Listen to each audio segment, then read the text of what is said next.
I wanted to share with you some tips and tricks that I've learned along the way with sourdough.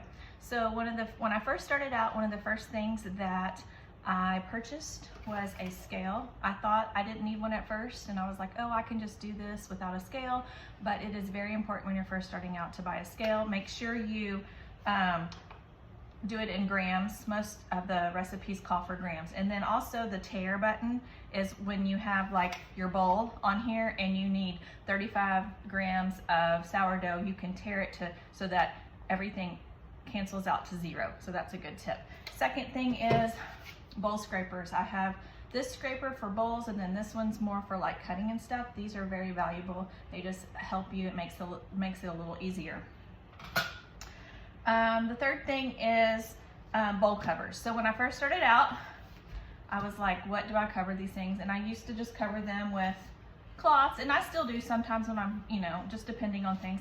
Also, shower caps work great. And then of course, then I started making my own bowl covers, so that's what I use now. And sometimes I even use a plate because it keeps things from drying out. Also, bowls are important. So I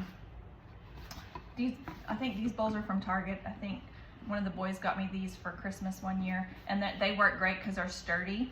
Also, I really like this bowl because it's clear, or it's glass, for like bulk rice. So you can, when you're doing bulk rice, sometimes I'll mark it with a marker, with like a permanent marker, and that way I can tell when it's doubled in size, because that's how I know that my bulk rice is finished. And then the last thing I want to share with you is write everything down. So these are my notes. I mean, it's a mess, but I still refer to them a lot. And like when I learn something new, I write it down so that I have it, because you think you will remember, but you don't.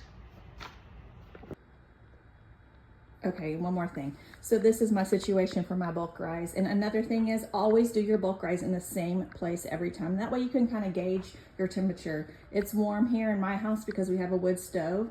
So things tend to rise fast, but I just put them on top of the stove. And then also write things down when you have things in bowls, because you think you will remember, and then you go off to do something else and you forget, and then you're in a situation. So write everything down. That's all for now.